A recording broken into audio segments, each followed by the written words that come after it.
Assalamualaikum students. Welcome to Funds Online Academy. Baba, chapter number 1 continues scope of physics. Lecture number 1.2 first year coaching. Today's topic is fundamental physical quantities and units. In a fundamental unit, a fundamental physical quantities, okay? ॾिसो बाबा, असां previous lecture में असां इन ॻाल्हि खे सम्झण जी कोशिश कई। मिसाल मास आहे, measurable physical quantity आहे, measured in kilograms. Force आहे, physical quantity आहे, measured in newtons. Volume आहे, measurable physical quantity measured in cubic meter. Area, that is physical quantity measured in cubic meter square. Speed, meter per second square, okay? And also time measured in seconds. Now these all are physical quantities because these quantities can be measured. पर इनमें ॾिसो, इसमें जो बुनियादी physical quantities हैं, ये जो होती हैं ये सारी जनरल होती हैं। इसमें ड्राइव्ड भी आ गई, यानी इनमें ड्राइव भी अची वयूं त इनमें फंडामेंटल भी अची वयूं। पर जेके फंडामेंटल आहिनि, बुनियाद हिकिड़ा, उहे बुनियाद असांजा 7 बुनियाद आहिनि साइंस में, स्पेशली फिजिक्स में। स्पेशल फिजिक्स जा 7 बुनियाद आहिनि। There are 7 fundamental physical quantities. हाणे उहे 7 कहिड़ियूं आहिनि असां लिखंदासीं ते। There are 7 fundamental physical quantities. There are यानी 7 फंडामेंटल फिजिकल क्वांटिटीज़।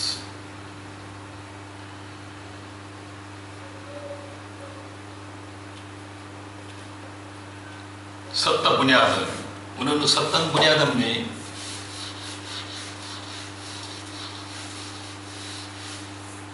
ॾिसो, नंबर 1 मास। हाणे असांजी फंडामेंटल फिजिकल क्वांटिटी आहे। मास जो यूनिट आहे kilogram. Number 2 length, fundamental physical quantity आहे, जंहिंजो यूनिट आहे metre. Number 3 time, fundamental physical quantity आहे, जंहिंजो यूनिट आहे सेकंड, सिस्टम इंटरनेशनल में। नंबर 4, हाणे बुनियादी तौर यानी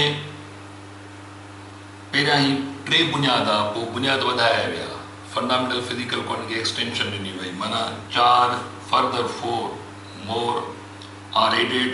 Now total number is 7. That is thermodynamic temperature, thermodynamic temperature, unit Kelvin. Number 5 electric current,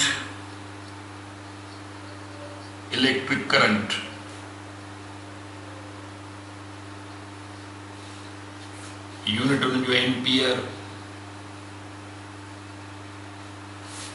number 6 amount of substance,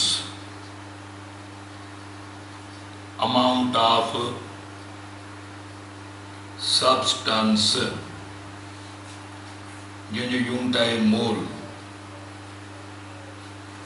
number 7 luminous intensity, LUMINEOUS, luminous intensity। रोशनीअ जी शिद्दत, ल्यूमिनस इंटेंसिटी, जंहिंजो unit आहे candela. Candle आहे जेकी शॉर्ट फॉर्म में CD। तो हाणे these are 7 fundamental physical quantities। हाणे इन खां अलावा असां जेको बि डिस्कस कंदासीं, इन खां अलावा जेके बि असांजी फिज़िकल क्वांटिटीज़ हूंदियूं उहे ड्राइव्ड सभु, ये स्पीड आहे, एक्सेलरेशन आहे, टार्क आहे, फोर्स आहे, मोमेंटम आहे, वॉल्यूम आहे, इहे टोटल हिननि खां अलावा उहे सभु ड्राइव्ड फिज़िकल क्वांटिटीज़ आहिनि, पर इहे असांजा बुनियाद आहिनि। इन खां अलावा ॿियूं जेके बि फिज़िकल क्वांटिटीज़ आहिनि उहे यादि रखे छॾियो त हिन मां ई निकितल आहिनि।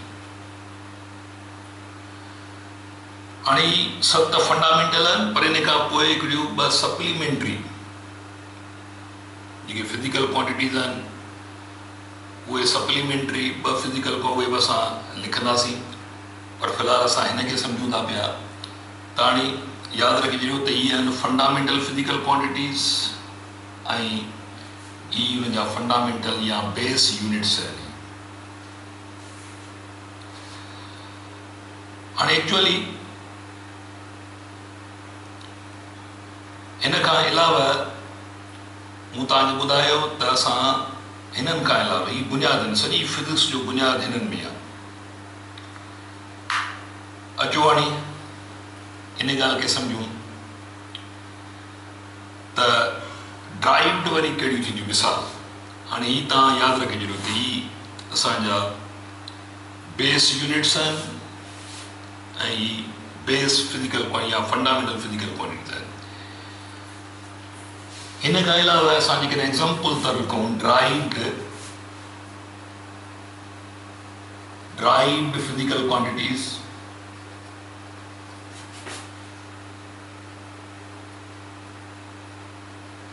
बाबा ड्राइव्ड में सम एग्जाम्पल्स, मिसाल स्पीड आहे, मिसाल एक्सेलरेशन आहे,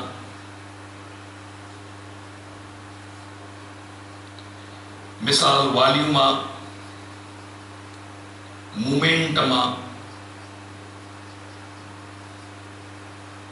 वर्क आहे, एंड सो ऑन। हाणे हिननि जो जेको तालुक आहे, all these are derived from these base quantities। हिननि जो तालुक हिननि बुनियादनि सां आहे। मिसाल जीअं speed metre per second, speed जीअं मीटर पर सेकंड हुन जो यूनिट आहे। Acceleration metre per second square, volume जेको आहे सो cubic metre, momentum newton into second, बाबा जीअं वर्क आहे जंहिंजो यूनिट आहे जूल। हाणे असां अॻिते ॾिसंदासीं, चेक कंदासीं त ॾिसो जेको मास आहे किलोग्राम में आहे, लेंथ मीटर्स में आहे, पर हिते ॾिसो मीटर आहे, ही मीटर आहे, ही सेकंड आहे। हाणे बेस यूनिट आहिनि, ही जेके यूनिट सॾिबा से बि ड्राइव्ड यूनिट सॾिबा। ही ड्राइव्ड फिज़िकल क्वांटिटी आहे, ही ड्राइव्ड यूनिट आहिनि। ड्राइव किथां थिया आहिनि? बेस यूनिटनि मां। हाणे क्यूबिक मीटर आहे, ॾिसो इहो ड्राइव्ड आहे बेस मां। कहिड़ो बेस इन्वॉल्व आहे? बेस यूनिट कहिड़ो इन्वॉल्व आहे? मीटर। अहिड़े नमूने सां हिननि में बि असां अॻिते खोलींदासीं सभिनी खे। मिसाल न्यूटन ख़बर आहे तव्हांखे त kilogram metre per second square again second. जेकॾहिं हिनखे खोलींदा न्यूटन खे त न्यूटन बराबरि हूंदो आहे किलोग्राम मीटर पर सेकंड। त हिते ॾिसो त बुनियाद कहिड़ा आहिनि हिन ड्राइव्ड यूनिट में? किलोग्राम मीटर सेकंड, माना ही टई बेस यूनिट आहिनि। अगेन सेकंड, ये सभई बेस यूनिट आहिनि हुन वांगुरु। त इहे यूनिट बि ड्राइव्ड सॾिबा, ही physical quantities derived physical quantities आहिनि, यादि रखे छॾियो।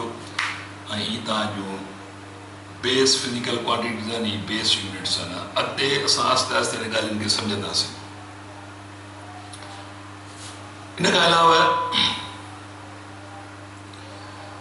हाणे असां ईंदासीं बाबा The physical quantities जो वरी कैटेगरीज आहिनि, हिकिड़ियूं physical quantities आहिनि स्केलर्स, हिकिड़ियूं physical quantities आहिनि वरी वेक्टर्स। पर इन्हनि खां अॻु में असां हिकिड़ो लफ़्ज़ उहो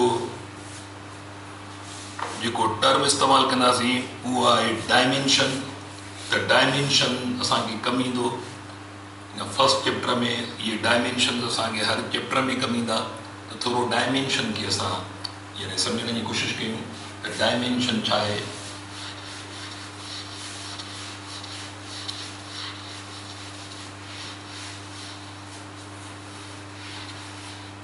डायमेंशन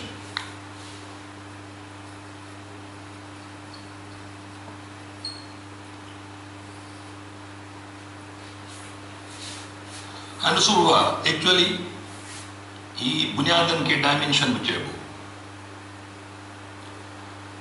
माना हाणे ही डायमेंशन आहे, बुनियादनि 7 बुनियाद ये डायमेंशन आहिनि, इन्हनि खे डायमेंशन बि चइबो। पर डायमेंशन जे थ्रू असांखे ड्राइव्ड फिजिकल क्वांटिटी जेका आहे, हाणे मिसाल जीअं फॉर एग्जाम्पल एक्सेलरेशन आहे ACC,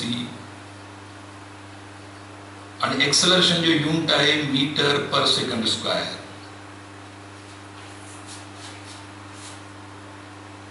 त एक्सेलरेशन जो डायमेंशन जो मतिलबु थींदो त एक्सेलरेशन जो तालुक कहिड़े बुनियाद सां आहे ऐं उहो बुनियाद केतिरे पावर में इन्वॉल्व आहे।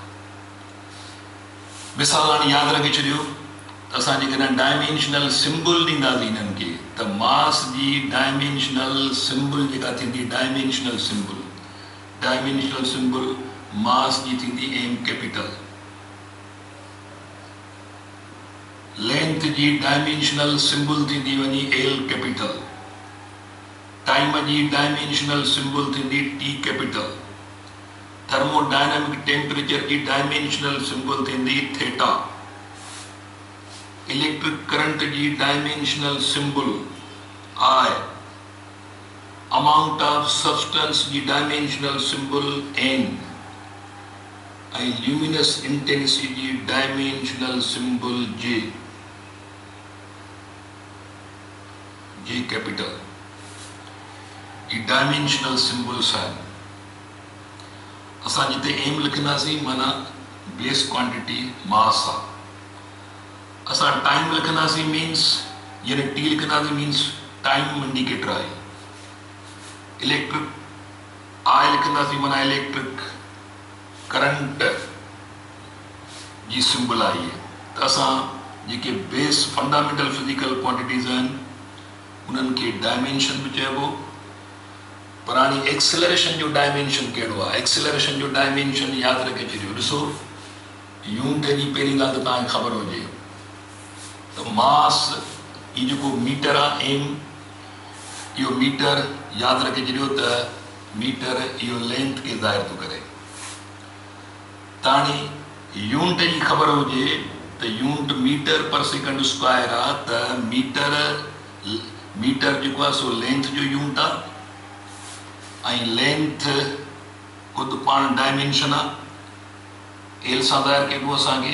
हाणे एक्सेलरेशन जा डायमेंशन माना मीटर खे हटाए असां एल ॾींदासीं ऐं सेकंड टाइम जो यूनिट आहे ऐं टाइम ख़ुदि डायमेंशन आहे। टी असांखे लिखंदासीं T। हाणे नतीजो छा मिलियो? नतीजो मिलियो L/T is equal to LT inverse 1 इन खे मथे खणी वञी। हाणे ॾिसो माना एक्सेलरेशन जा ई डायमेंशन्स आहिनि। एक्सेलरेशन जो डायमेंशन आहे छा ख़बर पई असांखे डायमेंशन मां? असां इहे एक्सेलरेशन जा डायमेंशन ख़बर पई त एक्सेलरेशन ड्राइव किथां थी आई आहे। एक्सेलरेशन जो बुनियाद in terms of acceleration is related with length and time। माना एक्सेलरेशन जो ताल्लुक कहिड़नि बुनियादनि मां आहे ऐं उहे बुनियाद केतिरे पावर में इन्वॉल्व आहिनि।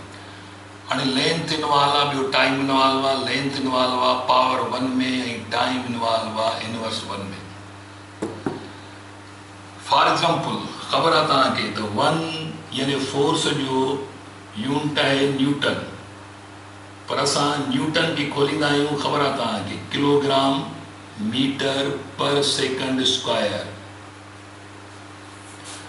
हाणे फोर्स जा डायमेंशन्स मालूम करणु माना इहो ॿुधाइण त फोर्स कहिड़नि बुनियादनि मां ड्राइव थी आयो आहे। फोर्स जा बुनियाद कहिड़ा आहिनि? फोर्स जा बुनियाद माना फोर्स जा फंडामेंटल फिजिकल क्वांटिटीज़, फोर्स में कहिड़ियूं इन्वॉल्व आहिनि ऐं केतिरे पावर में इन्वॉल्व आहिनि। हाणे मिसाल ॾिसो बाबा, किलोग्राम मास जो यूनिट आहे ऐं मास जो dimensional symbol M, metre dimensional symbol metre length जो यूनिट आहे ऐं लेंथ जी डायमेंशनल सिंबल एल अपान सेकंड टाइम जो यूनिट आहे ऐं हुनजो डायमेंशनल सिंबल टी स्क्वायर। त ओवरऑल यानी फोर्स जा dimensions M L T inverse square. पर हिकिड़ी ॿी ॻाल्हि यादि रखो त डायमेंशनल सिंबल खे हमेशह ईअं असां हिन सिंबल में बंदि कंदा आहियूं, उन करे असां हिनखे बाबा बंदि कंदासीं ईअं कि डायमेंशन खे इंडिकेट करण जो ही वर्टिकल असां ये ब्रैकेट्स इस्तेमालु कंदासीं। त इहे तव्हांजो डायमेंशनल सिंबल आहे। हाणे छा ख़बर पई त फोर्स ड्राइव्ड फिजिकल क्वांटिटी आहे जंहिंमें बुनियाद कहिड़ा आहिनि, कहिड़ा बुनियाद आहिनि? बुनियाद आहे फोर्स जो मास, लेंथ ऐं टाइम, ऐं बुनियाद माना फंडामेंटल फिजिकल क्वांटिटीज़ कहिड़ियूं इन्वॉल्व आहिनि ऐं केतिरे पावर में। मास इन्वॉल्व आहे पावर 1 में, लेंथ इन्वॉल्व आहे पावर 1 में, टाइम इन्वॉल्व आहे इनवर्स 2 में। त डायमेंशन मां ख़बर थी पए त फिजिकल क्वांटिटीज़ जो बुनियाद कहिड़ो आहे ऐं बुनियाद केतिरे पावर में इन्वॉल्व आहे।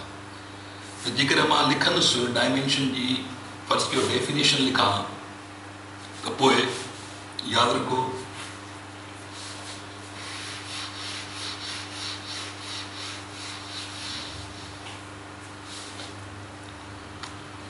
when any dimension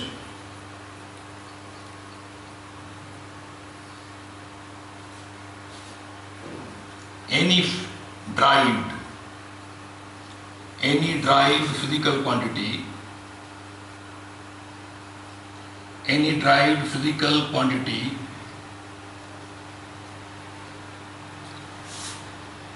is represented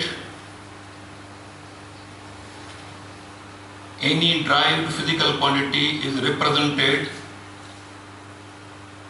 in terms of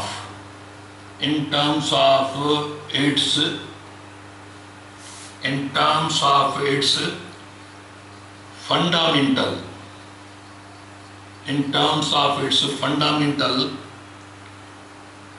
physical quantities, fundamental physical quantity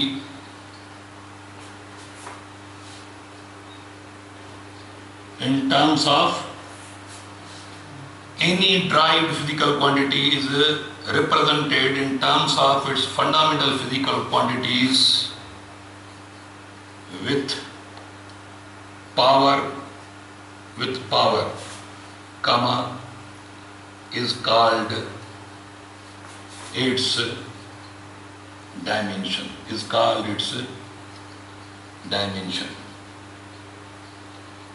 all its dimension.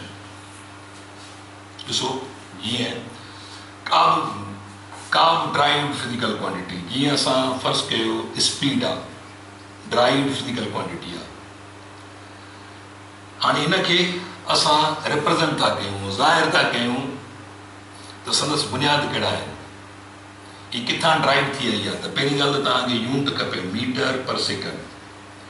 हाणे मीटर यादि रखो, लेंथ ख़ुदि डायमेंशन आहे, जंहिंजी डायमेंशनल सिंबल आहे एल, लिखंदासीं एल अपॉन सेकंड टाइम असां ये जेका रिप्रेजेंटेशन आहे ये जेका रिप्रेजेंटेशन आहे ये जेको इज़हार आहे ये जेका सिंबॉलिकल रिप्रेजेंटेशन आहे डायमेंशन सब कंहिंजा डायमेंशन स्पीड जा छा ख़बर पई त हाणे स्पीड जेका एनी ड्राइव फिजिकल क्वांटिटी हुआ एनी असां स्पीड खई आहे मिसाल तौर is represented in terms of its fundamental physical quantity हाणे इन स्पीड के असां संदसि fundamental J point of view खां ज़ाहिर कयो आहे उहे कहिड़ा कहिड़ा फंडामेंटल्स आहिनि हिकिड़ी लेंथ आहे ॿियो टाइम आहे त fundamental physical quantities with power हिन जो पावर केतिरो आहे हाणे हिन जो पावर 1 आहे हिन जो पावर इनवर्स 1 आहे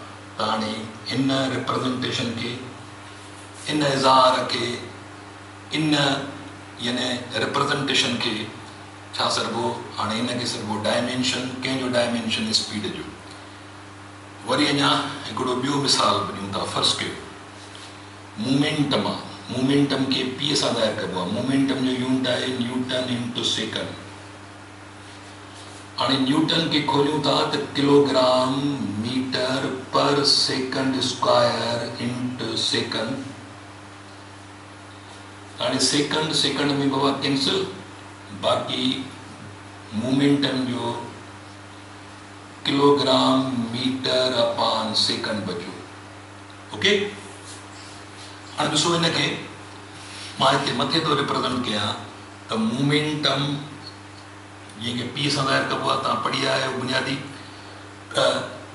kilogram into metre upon second त हीउ थी वियो ॾिसो हाणे किलोग्राम मास जो यूनिट आहे त मास जी सिंबल डायमेंशनल सिंबल एम आहे length upon T that is equal to M L जे मथां 1 आहे ऐं टी इनवर्स आहे इनवर्स यानी -1 त हाणे हीउ यादि रखे छॾियो त हीअ असां छा लिखिया बाबा हीअ असांजो जेको इज़हार आहे हीअ जेका रिप्रेजेंटेशन आहे हिनखे डायमेंशन चइबो हिन रिप्रेजेंटेशन मां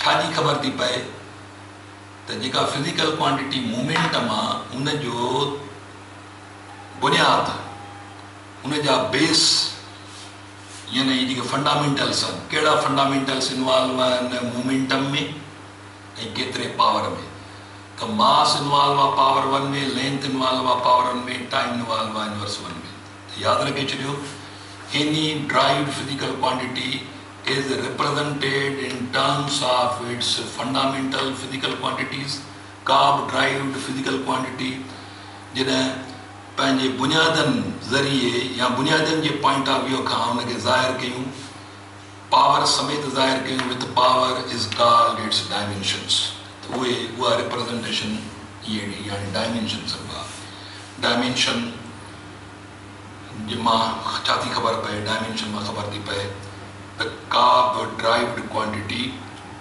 कहिड़नि बुनियादनि मां आई आहे ऐं केतिरे पावर में आहे ओके इहो डायमेंशन जो असांजो हिकिड़ो हिकिड़ी सिंपल जेका असां अरेंजमेंट हुई इन खां पोइ असांजो टर्म इस्तेमालु थींदो हाणे थींदो छा त असां जीअं अॻिते वधंदासीं असां फिजिकल क्वांटिटीज़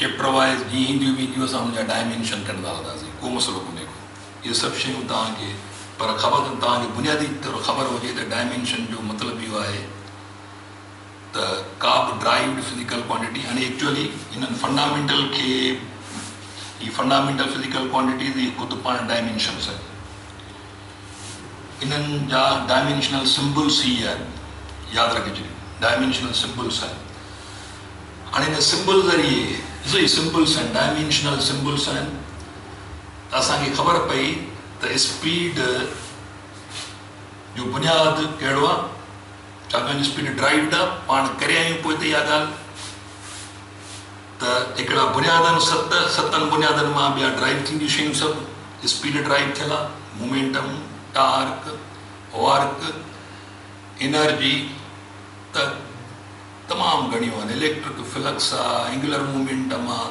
असांजो सॼो फिज़िक्स जा जेके बुनियाद आहिनि इहे सभई असांजा यादि रखे छॾियो त जीअं चैप्टर नवां नवां ईंदा वेंदा तीअं असांजूं नयूं फिज़िकल क्वांटिटीज़ ईंदियूं वेंदियूं ऐं असांखे डायमेंशन जी ख़बर पवंदी वेंदी त उहे फिज़िकल क्वांटिटीज़ कहिड़नि बुनियादनि मां अचनि थियूं पियूं ड्राइव थींदियूं आहियूं को मसइलो कोन्हे को इनखे तव्हां ईज़ी वठो ओके हाणे लफ़्ज़ इस्तेमालु थींदो magnitude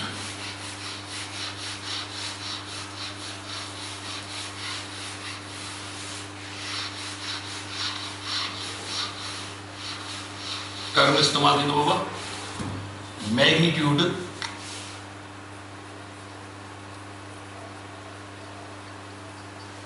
magnitude it is quantitative value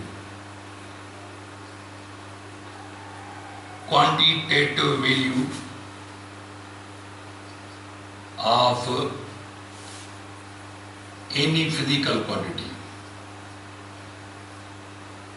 It is quantitative value of any physical quantity. Magnitude माना मिकदारी value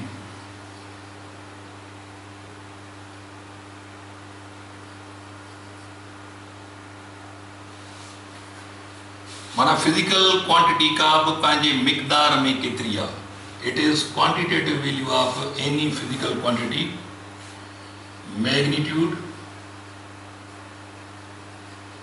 is represented by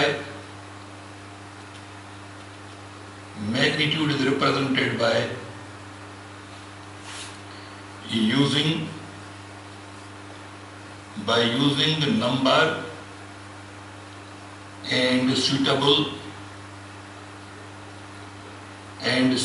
unit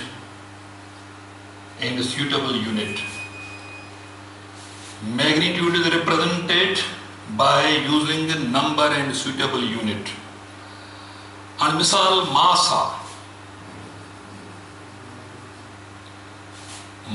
the how much mass is mass kitro पंहिंजे मिकदार में मास केतिरो आहे मां लिखां थो 10 किलोग्राम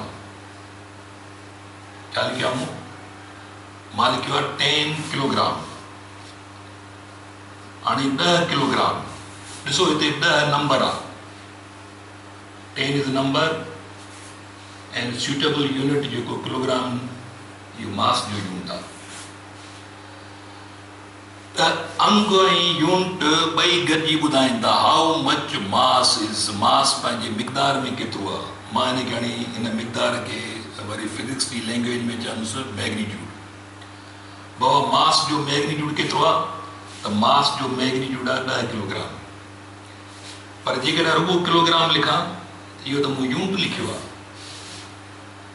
इहो मिकदार ज़ाहिर कोन थो थिए त ही किलोग्राम सिर्फ़ु ज़ाहिर थो करे त मास आहे पर हाउ मच इट इज़ मास केतिरो आहे त ज़ाहिर इहा मूंखे आॾो अंग लिखणो पवंदो जेकॾहिं 5 थो लिखां हाणे ख़बर पइजी वई त मास 5 किलोग्राम आहे पर जेकॾहिं मां रुगो 5 लिखां त इहो हिकिड़ो अंग आहे हिकिड़ो नंबर आहे हिन नंबर मां ख़बर कान थी पए त कहिड़ी शइ आहे इहो त हिकिड़ो अंग जो मिक़दार आहे इहो त हिकिड़ो नंबर जो मिक़दार आहे पर फिज़िकल क्वांटिटी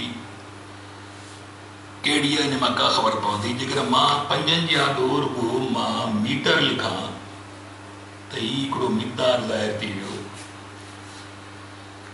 हाणे ही लेंथ जो मिक़दार ज़ाहिर थी वियो लेंथ जो मैग्नीट्यूड ज़ाहिर थी वियो नंबर में सूटेबल यूनिट त ॾिसो रुगो जेकॾहिं मीटर लिखंदुसि त ख़बर न आहे त मीटर हाणे इहा त ख़बर पई त मीटर यूनिट आहे लेंथ जो पर इहा ख़बर कान थी पए त लेंथ केतिरी आहे जेॾीमहिल मां हिते 20 थो लिखां त पोइ हाणे इहो मिक़दार ठही वियो 20 मीटर लेंथ आहे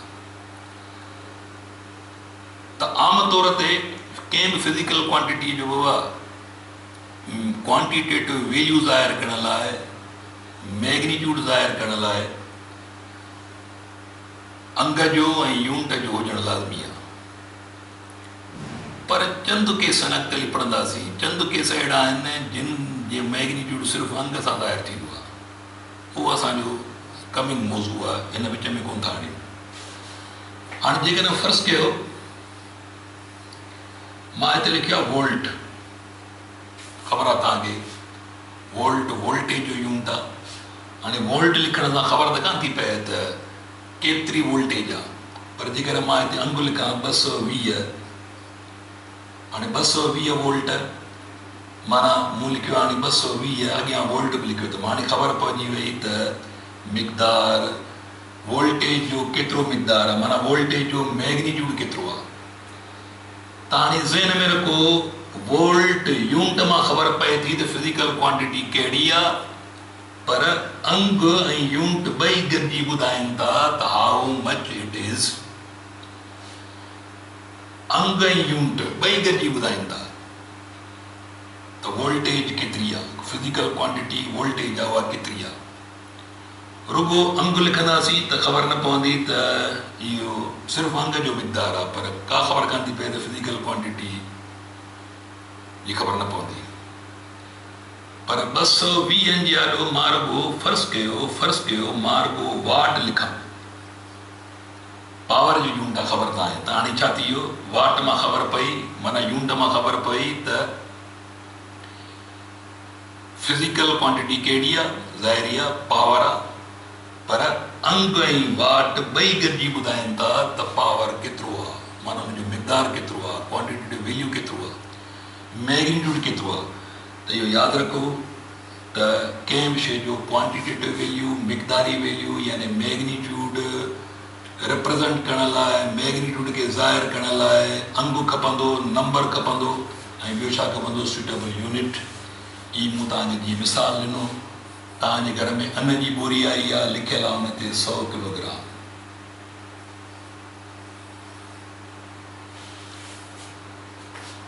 ॾिसो रुगो किलोग्राम लिखियलु न हूंदो, रुगो नंबर लिखियलु न हूंदो, पर इहे ॿई शयूं गॾिजी लिखियलु हूंदियूं। तव्हां वञो था मार्केट में तव्हांखे बिल ठही थो मिले, फ़र्ज़ु कयो तव्हांखे बिल ठही मिलियो आहे बाबा, तव्हां फ़र्ज़ु कयो तव्हांखे 7 मीटर थो लिखी आहे, 7 मीटर ऐं वरी ॿियो अंग लिखियलु आहे फॉर एग्ज़ाम्पल रुपीज़ 500। हाणे ॿ अंग लिखियलु आहिनि, हिकिड़ो आहे 7 मीटर लिखियलु, ॿियो 500 रुपीज़ 500। या मां हिनखे अञा बि ईअं करे लिखां त तव्हांखे बिल ठही थो मिले, फ़र्ज़ु कयो यानी 7 मीटर्स ऐं 500 रुपीज़। हाणे ॾिसो तव्हांखे इहे ॿिनि फिज़िकल क्वांटिटीज़ जा मिक़दार लिखियल आहिनि। 7 मीटर मिसाल तव्हां का शइ वरिती आहे, मिसाल कपिड़ो वरितो अथव या का ॿी लेंथ वाइज़ शइ वरिती आहे, त 7 मीटर माना इहा ड्रैग आहे, केतिरी ड्रैग आहे, 7 मीटर आहे लेंथ, ऐं ही 500 रुपीज़ आहिनि, माना 500 अंग आहे, रुपीज़ करंसी जो यूनिट आहे।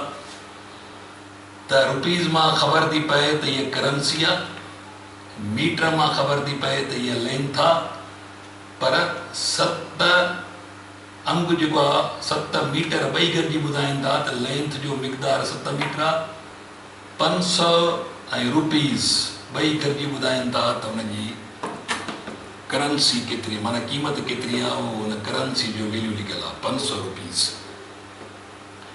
त का बि फिज़िकल क्वांटिटी यादि रखे छॾियो त हुनजो मिक़दार ज़ाहिर करण लाइ, जेके असां मैग्नीट्यूड चवंदासीं बाबा, उनखे लाइ अंग खपे ऐं ॿियो पर्टिकुलर यूनिट खपंदो।